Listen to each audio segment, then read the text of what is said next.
Well, and welcome to another edition of Motor Cars Enthusiasts. Right off the bat on today's show, we're rapidly approaching the Detroit Motor Show, aka the North American International Auto Show, with a lot of great reveals. It's one of the big auto shows that happens every year, and there's a secondary prize that happens right at the beginning of that particular auto show, and it's the North American International Auto Show Car, Utility, and Truck of the Year.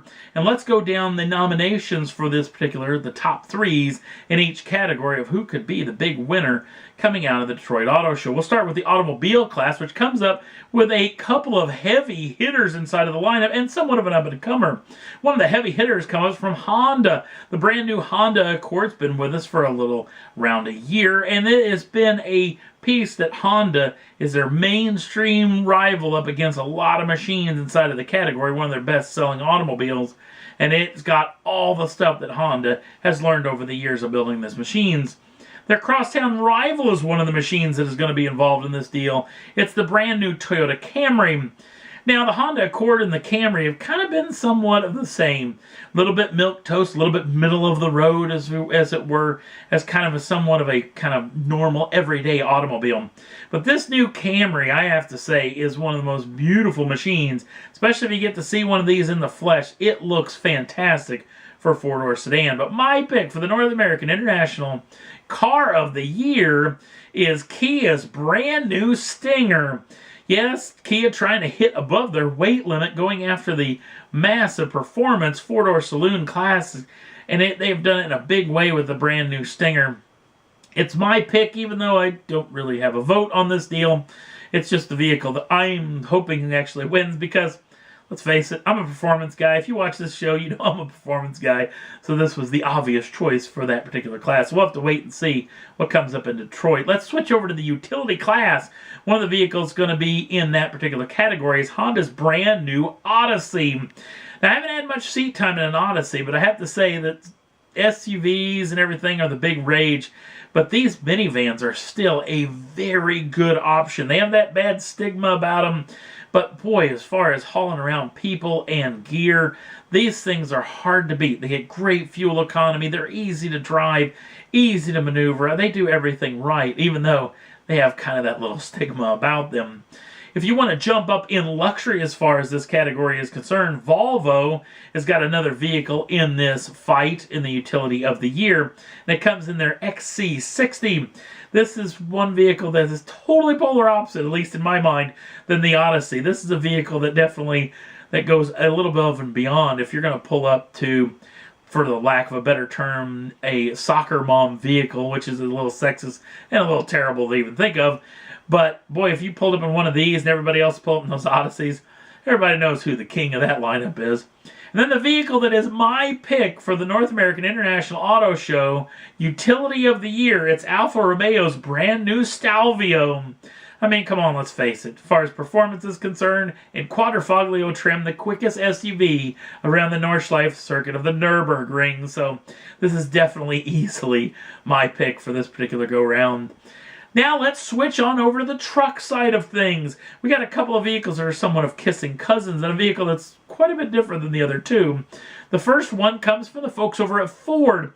This is the brand new Expedition. This is the largest SUV that they have on sale right now. And the Expedition's kind of been a tour de force as far as the big SUVs are concerned. And this has got everything that Ford has ever learned over the past several years, with a lot of new technology as far as materials and luxury style items.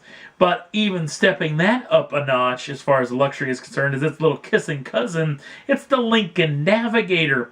It's in the top three for the North American International Auto Show Utility of the Year. This steps everything about the Expedition up a notch as far as the luxurious side of things, with softer ride and softer touch materials throughout the vehicle, with a lot of new technology as far as infotainment and the like. And then my pick for the North American International Auto Show Truck of the Year, it's Chevrolet's brand new Colorado ZR2. Again, I go the performance route. That's the way I go. This thing is a tour de force when it comes to off-road style technology, especially those brand new dampers, those Multimatic dampers that are pretty doggone fantastic. Think of this thing as somewhat of a smaller Ford Raptor, if you will. This thing has a lot of off-road technology inside of it, and a pretty sweet piece of kit. So there's my 3 choices for the North American International Automobiles of the year. Let's see if I'm right. I'm assuming I won't get any of them right. Next up on the list, well, Chevrolet showing off the brand new Silverado ahead of its official debut at the North American International Auto Show. Basically because there's going to be a big fight on their hands when it comes to the truck side of things. There's a brand new mainline Ford F-150 that's going to debut at the Detroit Auto Show, and the brand new Ram pickup truck is also going to debut at the North American International Auto Show. So Chevrolet is showing this vehicle off a little bit sooner. We don't know little to nothing about this machine. No towing capabilities, no performance numbers as well, even though General Motors is claiming it's going to be a lot lighter than the outgoing machine. And I have to say, as far as the looks department is concerned, there is quite a big difference, as the past several Silverados is somewhat of an evolutionary change rather than revolutionary change.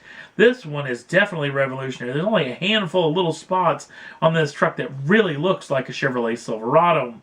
And the particular vehicle that we're looking at, we don't know a whole lot about materials and whatnot, but there's a lot of talk of new materials.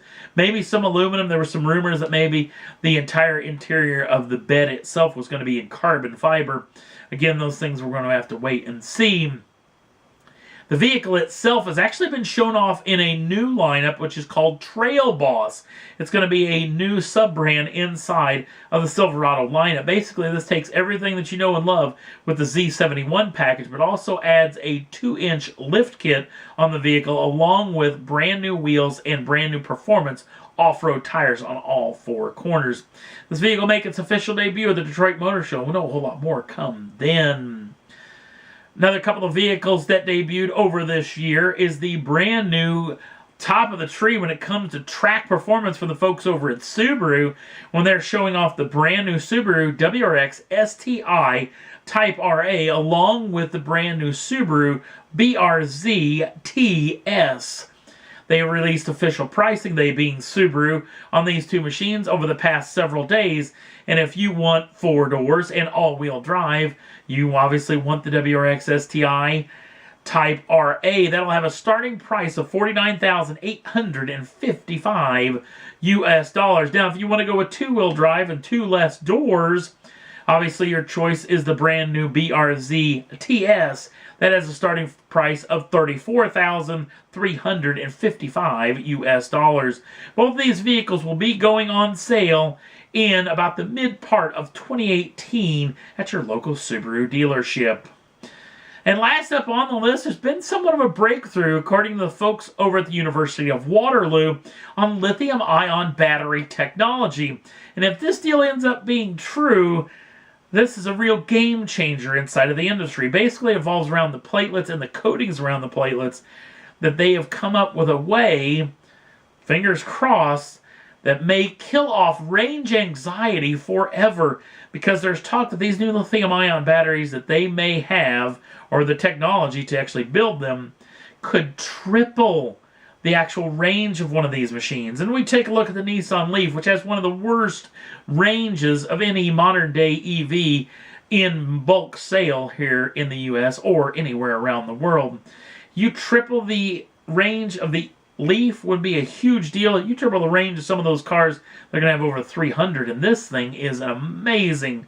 The trick is this deal for real? How much is it going to cost? There's a lot of questions that need to be answered, and it is going to be an interesting way of making EVs way more viable. You still got that stigma of trying to get people to buy them and dealerships to try to get them to sell them. So I think a lot of those dealers are steering people towards more conventional vehicles, not being able to answer a lot of the questions that people are asking. So we'll have to wait and see on those fronts. It's going to make 2018 very interesting if this deal comes up to be true. And that's all there was that I thought was worth talking about for this edition of Motor Cars Enthusiasts. Don't forget to like us over on the Facebook page. Links down in the show notes. Also, if you'd like to subscribe to the channel, you can do so at any time. Get the first dibs on the brand new shows as soon as they come out. Thanks for watching. See you again real soon.